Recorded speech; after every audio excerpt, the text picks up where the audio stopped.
It's time to get into the meeting, but first we're going to go through the meeting outline. We're going to talk about the death of the dollar. I made an article on this a couple of days ago, and really it's important about where the world is going, who's going to be the broker of the world. So that's going to be a good one. Money masquerades, businesses masked as other businesses. That's very important, as we talk about a lot on this show, on my channel. Businesses give stories, and a lot of times they work as other businesses with that story. It's all an illusion. You just have to understand the illusion. We're going to talk about finding the fair value of a company. We're talking about Warren Buffett, how he calculates fair value, quote unquote, and if you can get a discounted rate. We're also going to talk about Pluto and Aquarius for water stocks in 2024. We've talked about this in the past. Pluto and Aquarius, CDZI, that's the stock. We haven't revisited it in quite a while, so it's time to get back in and see, is it time to buy, the hold back? My feelings on it. Go through the D.A.T.A. Capital dividend portfolio, top of 2 performers, bottom 2 performers, honorable mentions, and we're going to get into what's one of my most interesting topics I've done lately: investing internationally in Israel, especially coming from the American side of things. And then at the end, we're going to have any questions and answers if anybody pops in, all right? But that's the outline today. That's the presentation. So let's get into it. All right. So the death of the dollar. Again, I brought up the article before, and please, if you haven't, go check out dataproductionsmedia.com and all the other articles we have. But so the big decodes really I want to talk about, and what I brought up here is USD is last of money in physical. Good investing works in any era. USD is the last dollar before a digital. And world currency, military backing, that all equals 333 in English ordinal. Okay. Very important. And it makes it easy when you're investing. Again, I base everything pretty much when it comes to investing in stocks off the 33 permutations, right? 333, 33, 137, the 33rd prime. I like to keep it simple in regards for a nice backbone. All right, we have 33 vertebrae in our spine. Okay, spine equals 27 in reduction. Business equals 27. What's the backbone of our society and world? Business. Money makes the world go round, and things like that. So I'd like to keep it simple. And so in the article, I talk about the world currency is going back to 1450. And you could get back to ancient times with Rome and whatnot, but you had Portugal, Spain, the Netherlands, you had then Great Britain, or you had France, Great Britain, then America. Mostly all military powers in their time where expansion was needed. And I might have another article later where I saw on Twitter where it showed that America is in a very advantageous place, and why it's always been the money-making continent, because there's so many river waterways, so many ports. It's easy to get in and out. It makes things cheaper, and that really hit home for me. And so, do I believe America will never be a superpower at this point? Not in my lifetime. I feel like they're going to be at the top still. In my lifetime, I just don't see it. Will they be the number 1 currency still? I don't know, down the road, but I do believe in the 3rd phase, they're going to be the reserve currency still, okay, just with the USD digital dollar. So that's something that they keep in mind. And when they start merging cryptocurrencies together with businesses, like how I'm invested in A.T.A, because I believe A.T.A and Microsoft, that's going to be a merger at some point in the future, and that's going to be a big one. And when that happens, I think, everything starts to come together for the digital dollar at that point. And so those are my thoughts on that matter. So let's get to the next step. Money masquerades. All right. Money masquerades. Businesses masked as other businesses. So with this slide, I have three different businesses, and these businesses come from different industries, and you can see how they've been masqueraded as something else. Okay, Tesla. Tesla is one of the biggest companies in the world. Elon Musk, you know, CEO. Pretty cool cars for people. And honestly, I believe, and I think a lot of people believe, it's more of a data mining company than it is a EV company, or it's more of a data mining company for the government than a Tesla. I mean, an EV company trying to save the world, and there's a lot of reasons for that.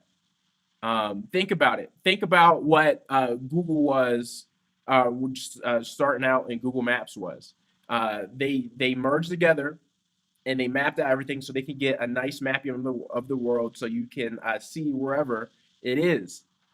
So with the Tesla EVs, think about the user experience.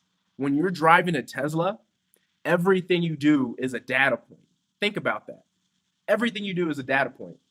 Um, when you touch the radio, when you hit the AC, when you hit the heat, when that happens, Tesla's on the back end, they'll be able to curate the experience. It's almost like what Apple and Spotify does for your music, but it's for your driving experience within that EV. You can't get that inside a regular gas powered vehicle normally. I guess you can make it a smart vehicle with gas power, but that's what Tesla's doing. And who's behind Tesla is the government subsidies. And I have articles here, especially when you look at the PowerPoint and you take a look at the notes. It's all these they've had these all these subsidies, and so let me just go real quick to this article real quick. All right, Tesla has received more than $3.2 billion worth of direct and indirect California subsidies and market mechanisms since 2009, according to an estimate from Newsom's office. That's a lot. That's a lot. 3.2 billion, and that's only been going up, and it's probably going to keep going up because they're going to keep continuing to get subsidies because everybody's trying to get over to EVs, especially California. So definitely take a look at these articles. The single largest source of indirect state subsidies Tesla has received are ZEV credits and an estimated value of worth more than 2.48 billion, according to Newsom's office. Wow, it's a lot. So that's Tesla. Okay, now we're going to talk about Starbucks and how they operate like a bank. Now, this is a really cool article to check out because it breaks down how, with their rewards program. So, when you sign up to their rewards program, you upload money to that into their system.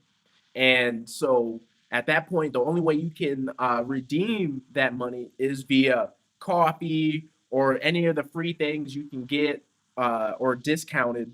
And so they have all that cash from all their customers. And I believe it said it was like 1.2 billion or like 1.6 billion inside that rewards program.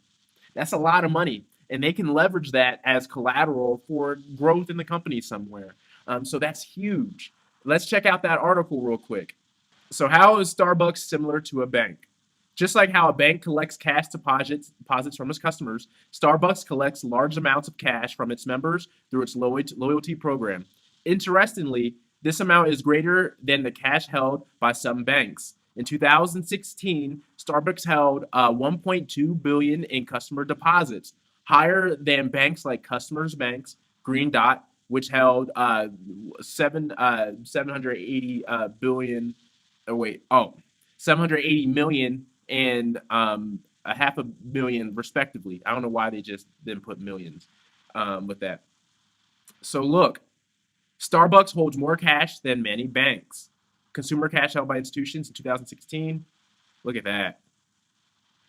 Customers Bank, Green Dot, the Bank Corp, American Express. So I mean, that's rare. That's rare territory for a coffee company. So that's an illusion. That's a masquerade. That's how the business works. You have to figure out ways how can we keep generating money and keep it within your business. And that's a good way to do it. You have rewards programs for your customers, so they get incentivized to keep, buying things for you and stay within that Starbucks family. Um, so that's great. However, unlike a bank, which needs to pay interest on customer deposits, Starbucks does not.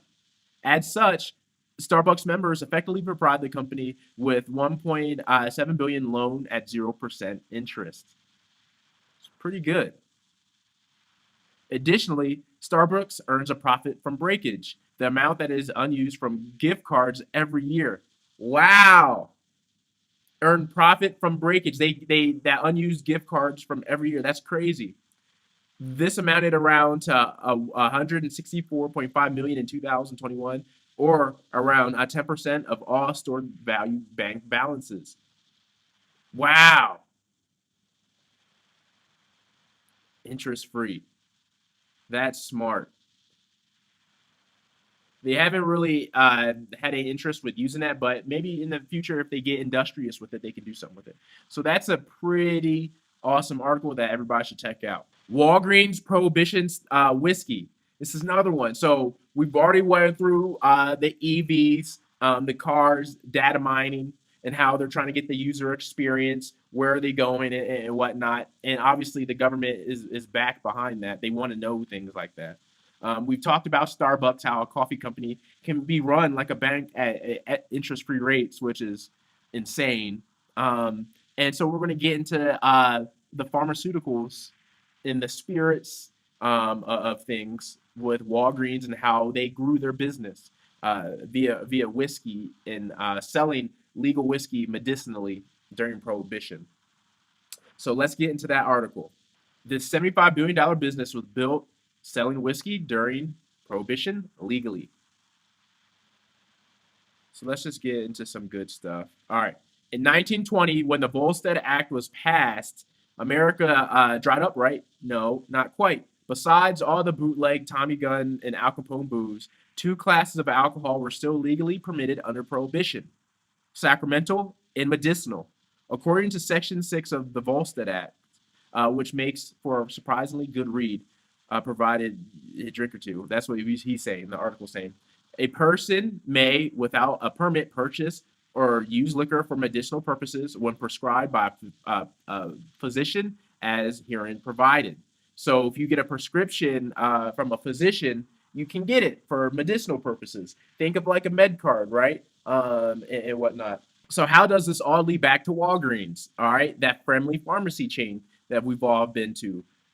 So it all comes back to Charles R. Walgreen, and it was founded in Chicago, 1901. And without whiskey, it had about 20 stores in 1919. Okay, but once Prohibition came into effect, the business started to increase drastically. By 1929, it had over 500 outlets, and the way Walgreens has said it, it was nothing with due to do with the whiskey. They said they had a good management team, and they also had the malt milkshake, but which is crazy.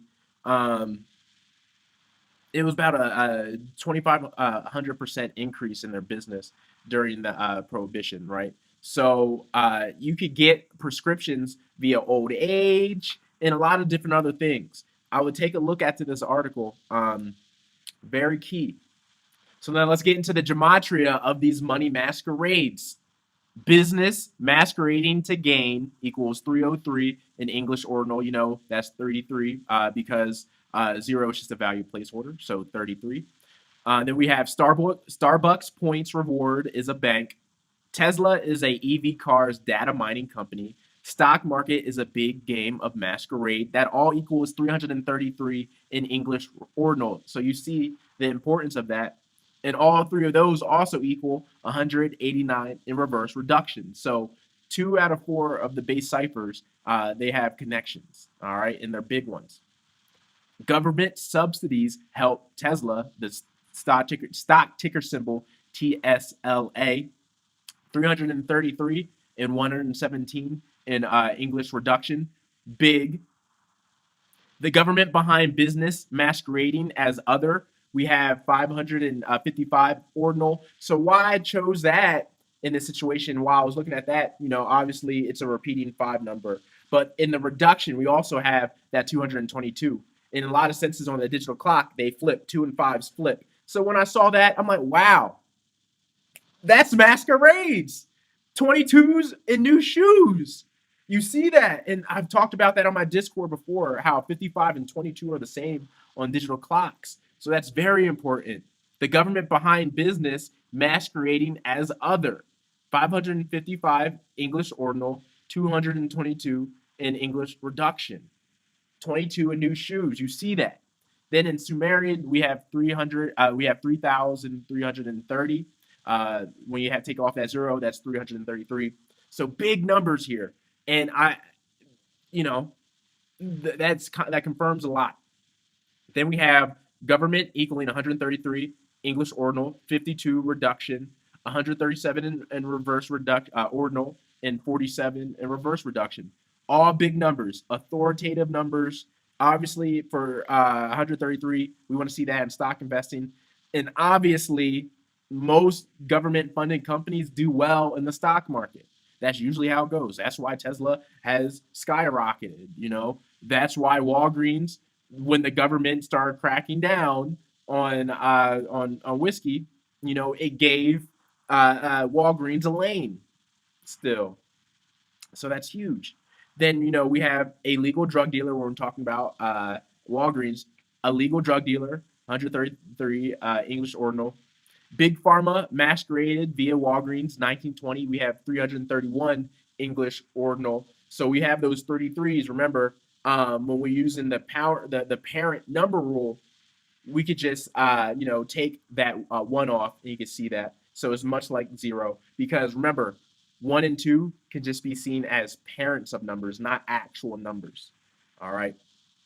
We have a pint of whiskey, medicinal alcohol, Walgreens whiskey, all equaling 73 in reduction. So you see the connection there and how that energetically matches up. We also have Walgreens legally bootlegging in 1920, 303 English ordinal. Business masquerading to gain. So you see that connection there. You see how this all is connecting. Walgreens' early success was due to booze, 137 in reduction. Amazing.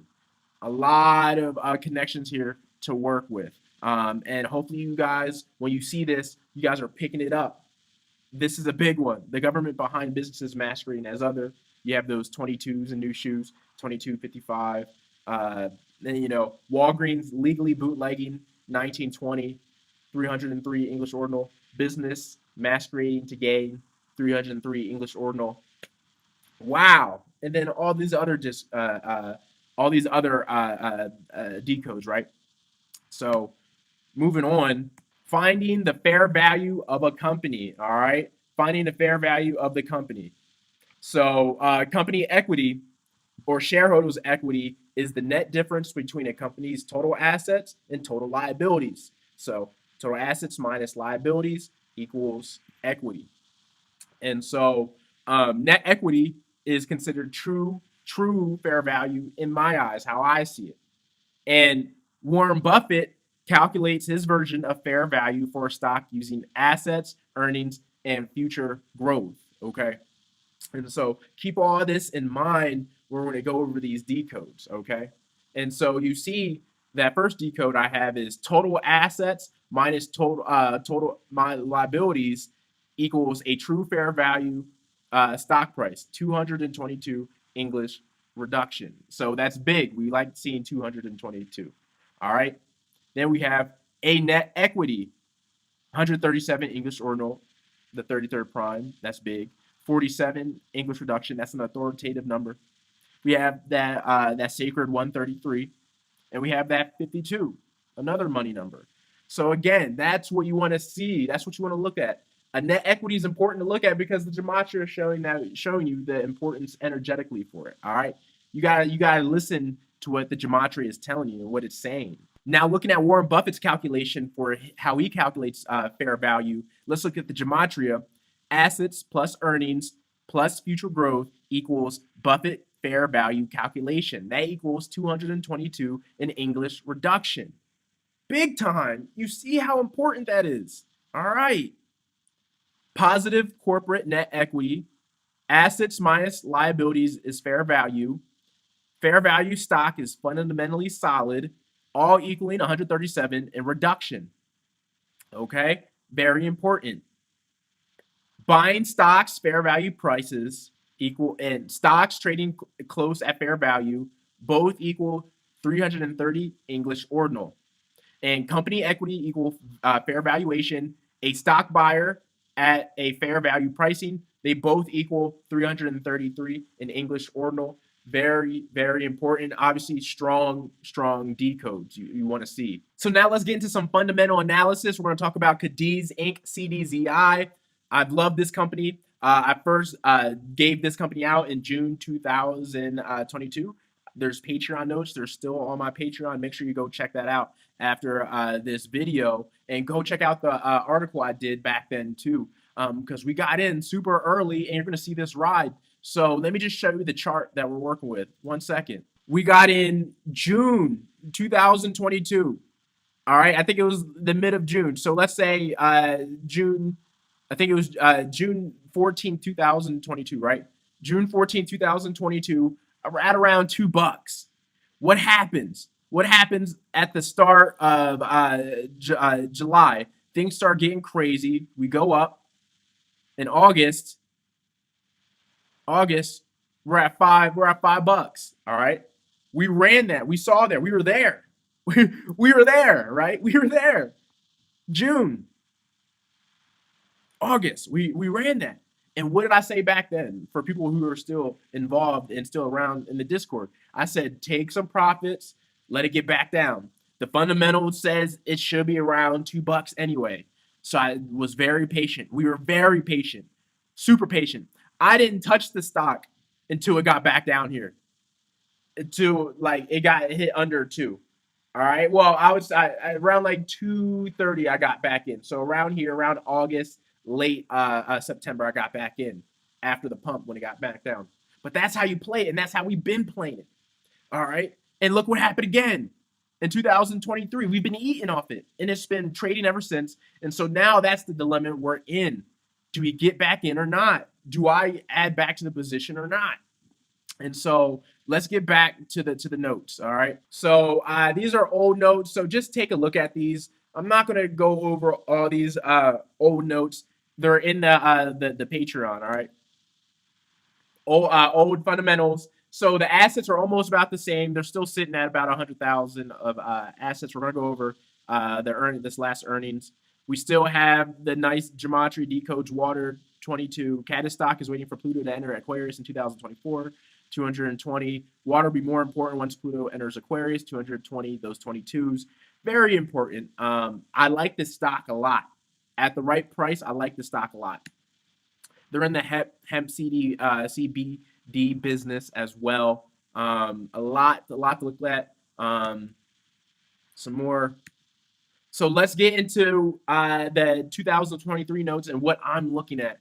There's been some other developments as well, and it really comes to note. All right, before I get into the pros and cons of what I'm looking at, it comes to note where we're at. 2023 thus far, I've made $308 off CDZI, 127% gain, almost 128% gain. That's what I've done in CDI thus far. Okay, and as you see at the bottom here, at one point I had shoot, man, because we got in so low. I think I had close to like 500 shares, something like that.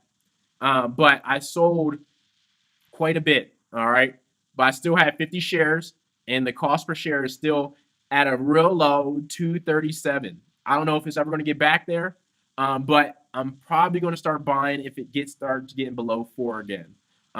Hopefully below 350. It really only tapped below 350 at one point. We'll see.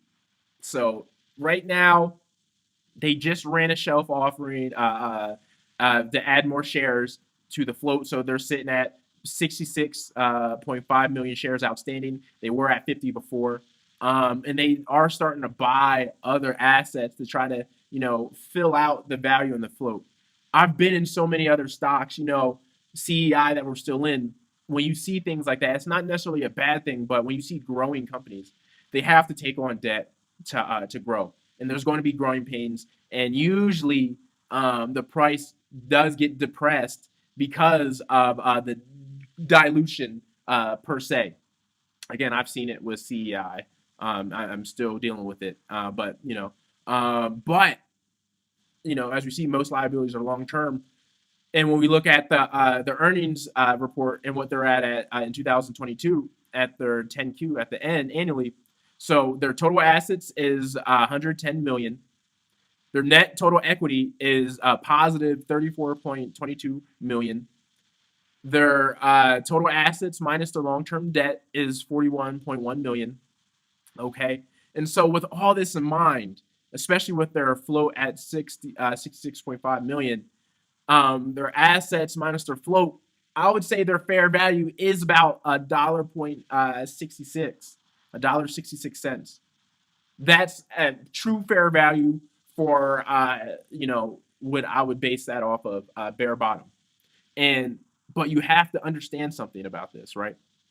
You have to understand something. Um, it's a water stock. We're going into Pluto Aquarius, and it could be overvalued for good reasons because it's going to be very important. We know water is going to be very important going forward, and the people who are already in the stock, investors, they know that. So, are we going to get 166 again without any more dilution? Who knows?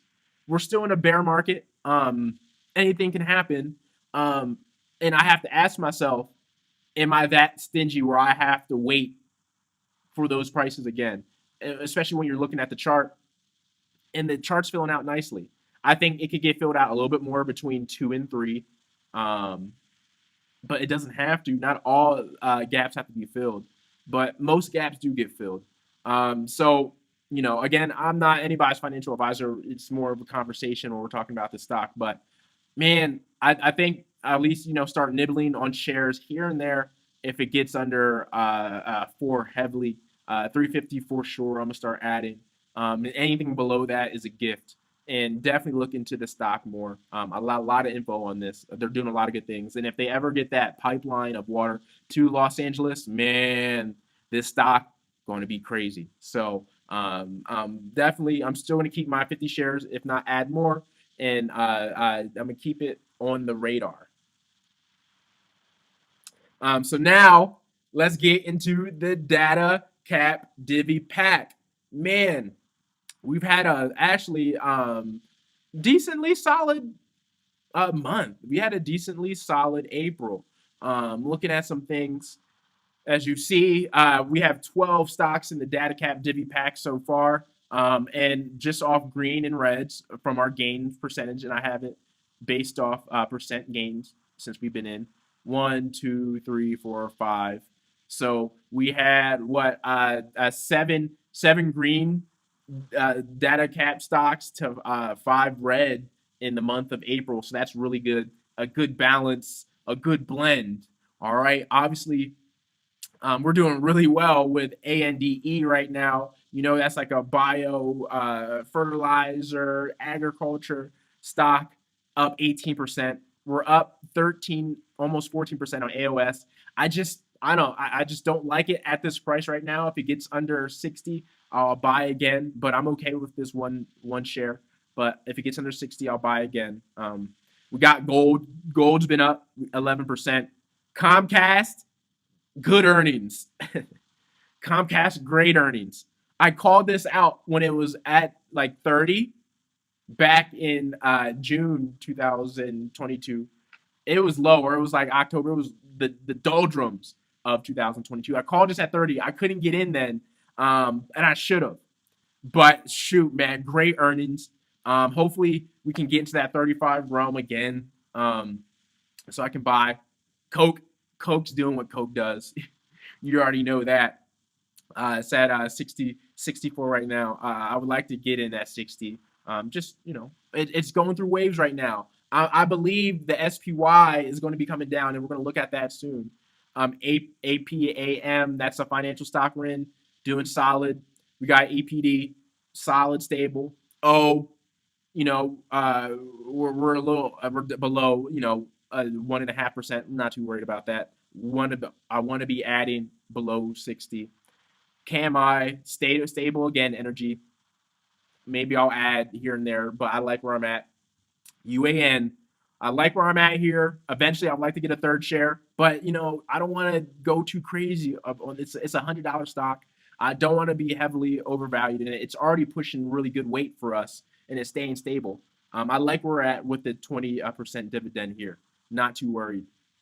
ICL. I've been adding ICL. It's a $6 stock right now. We got in at like 7, but I've been adding because it's an Israel stock, and I've been investing in that for international purposes. And we're going to get into that presentation after talking about the data divvy pack. But I like this. It's a chemical company. It's a kind of can do all industrial company in Israel, and we know how America loves sending money to Israel, and we're going to get into that later in this presentation. Then we got LNC, still buying. Got my cost per share down to 26.44, 17% down right now. Not too worried. The price has stabilized around 20, 21, 22. So I'm pretty good with this. Maybe get to 20 shares and kind of just let it rock. But that's the data divvy pack right now. I think we're looking pretty solid right now, in my opinion. That right now we have about 1,600 total invested, but right now it's 1,500 in.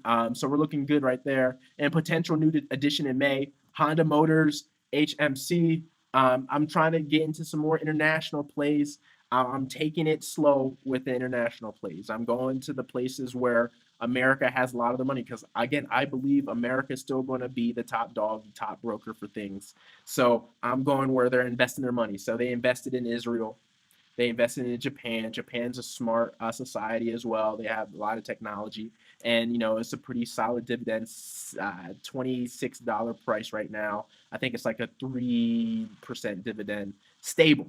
But we know what Honda does with their cars, and so I think that's what we're going to be looking at in May if we get a good price. And let's just look at the SPY real quick. Yeah, see, we gotta come down to the pocket right here.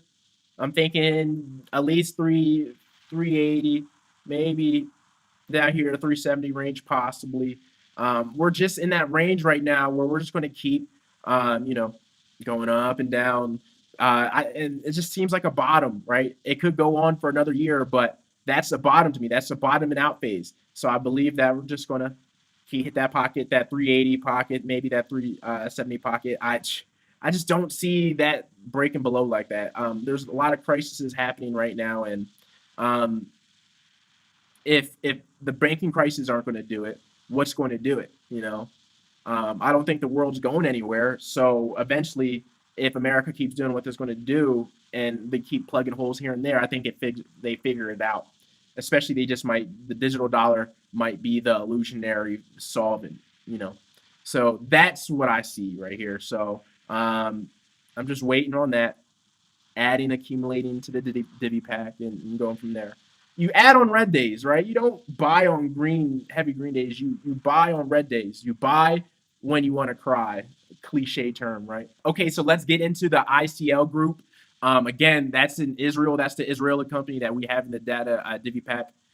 So when we got in at 718 or around 7, but we've been just adding, below. And we know, I'm going to show you what my share price is and stuff like that. But we got in when it was at 12.41 dividend. The debt to equity is good at 0.42. EPS was 0.6. And as you see, ICL right now, we have a cost per share at $6.86. And it's sitting at, the low sixes. That's okay. It had to come back to that range anyway. And so let's look at some of the gematria decodes, and we'll look at the chart, okay?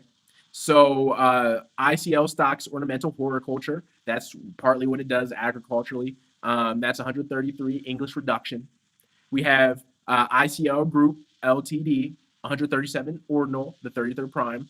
United States keeps Israel afloat, 332 English ordinal. Colel rule, so that's close to 333. Israeli companies are ran like USA, 303 English ordinal, the 33rd prime. Investing in Israeli companies is investing in the United States of America markets, 333 English ordinal. You see that? Investing in Israeli companies is investing in the United States of America markets, 333 English reduction. That's huge. That's huge. It's telling you right there. That's telling you. Investing in Israeli stock, much like investing in American stock internationally, 333 English reduction. You see the power. You see the powerful decodes here. You know, I'm not going that far off the farm to find what I need gematria wise. ICL stock will rise during World War III, 333 English ordinal. At this point, I almost feel like World War III is going to happen. I don't know. It is what it is. You know, it might be televised. I'm not saying it's going to be like a crazy real war, but you know, it might be illusion on TV, another psyop. Okay, and Ravi Zoller, that's the CEO, 137 reverse ordinal, the 33rd prime. But again, this is a chemical company, horticulture company, agriculture. They work with steel and things like that. So like these are one of the companies, and one of my coworkers was telling me he was a National Guard. He's like, and I was telling him about this company. He says this is the type of stock that gets retrofitted to um, to like help for war causes and stuff. Again, oh, and so the dividend yield right now is at like 13%. So let's actually get into the actual stock price before we get into the article and the fundamentals of this. All right. Looking at ICL's chart, I know what Yahoo Finance is saying: short-term bearish, mid-term bearish, long-term bearish. That doesn't matter. Look, look at the where it's been going. You see back in 2019 when the markets were kind of stable where there was at it was sitting at around these prices. It has a little bit to go. It dipped in 2020 like everything else. All right, but look, it's going to be reaching support around this level. I'm not too worried. And if World War III pops off like it could possibly happen in a couple years, you know, it's going to be going right back up. Got up to 13, but again, look, the dividend right now is 13.8%. It's almost at 14%. Solid company. And then we're going to get into the fundamentals, and I'm going to show you why it's kind of like a safe, nice long-term hold. Okay. And so let's get into the first. Let's get into the U.S. funds Israel, and then we'll get into the fundamentals and why I'll show you, right? And so USA funds about $3.4 billion in military equipment each year to Israel. USA uses most of its foreign aid budget on Israel's relationship. And the reason why they send so much funding to them is because Israel uses their military forces to keep, the Middle East destabilized. And a destabilized Middle East is good for America, essentially, for a lot of different reasons. So a destabilized Middle East is good for America. That's why they fund Israel. And Israel has their own issues and whatnot. I have articles attached as well. Make sure you go check those out. And so Israel is help. Israel is USA. Israel and America. And those all equal 133 English ordinal. And America, international strength, that equals 133 English reduction. So come on now. It's all there. It's all there. I don't even have to really explain. It's all there. Then we got where ICL is located, Tel Aviv, Yafo, Israel, ICL Group. ICL stock is protected by America. Israeli companies are ran like USA. They all equal 303 English ordinal, big time. Tel Aviv, Yafo, Israel, ICL Group stock, 137 English reduction, 33rd prime. Look, Israel companies are ran like USA. United States of America middleman for the Middle East in there, 303 English ordinal. Israel is USA. Okay business, 43 English reduction. ICL, good stock, 133 English ordinal. 133 English ordinal. Think about that. Government, 133. Come on. Israel's help 130. 52 English reduction. Come on. Come on, y'all. Come on. It's all there. It's all there. Israel stocks. USA funds Israel. 52 English reduction. 92 reverse reduction. Big stocks, big numbers, okay? So definitely take a look at that. ICL fundamentals. All right. So again, they have total assets of 11.75 billion. Their total liabilities is 6.03 billion, and so that means they have a plus of 5.713 billion in equity. So that's their fair value market cap with that. And so if I take out their long-term debt and debenture liabilities, which I'll get into how they're decent, like they're not bad loans or bad debt. So you take the assets of 11.75 billion minus the long-term debt and debenture liability 2.312 billion. That's equity of 9.438 billion. So why would I take that out? Well, why would I take that long-term debt debenture out for ICL? It's long term. And the reason why, well, let's look at the definition of a debenture. A debenture is a type of debt issued by governments and corporations that lacks collateral and is therefore dependent on creditworthiness and reputation of the issuer, which means ICL got a loan without putting any collateral behind it. All right. Which means the person who lent them that long-term debenture says, I know you're good for the money. I look at your financials and I know you're good for the money. So I'm just going to put it up to you. We'll put it at, a set rate for the paying it back and we'll be good. All right. So that's good to see. And right, look, this is where it's at on the fundamentals at the bottom on the financial paperwork, long-term debt and debentures. Okay. 2.312. You see that? That's why you have to look at the papers, man. That's why you gotta look at the financial reports. Very important looking at financial reports. All right. And then so we got 1.29 billion shares outstanding. And so I'm just going to take first, we're going to take the true value net equity. That's going to be around $4.42 for that, when you divide that. So that's where if you take the long-term debt into the equation, it should be at about 4.5 cents the stock. Okay. But if you take the long-term debt out of the equation, so if you keep the long-term debt in the equation, it's about $4.50 for the stock. If you take the long-term debt out of the equation because it's not too much of a worry, you just need money to grow. Obviously, the stock is worth about $7.31. So, where it's at right now, price-wise, it's not too shabby if you take that in mind. And they just announced a sustainability-linked revolving credit facility, which is another revolving credit lender. And they had a consortium or a contract with 12 international banks, and it was just a refurbishing, a renewal of the revolving credit facility, which was entered in 2018. So really, it's just business as usual for ICL. Like it's just a small, stable stock. Well, it's not a small stock. It's just a lower price stock, but healthy dividend, good company, a lot of cash, a lot of assets, and good finances. And so before we finish up, let's just look at the gematria. Debenture can be good for business, 331 English ordinal, 133 in English reduction, bang, right off the bat.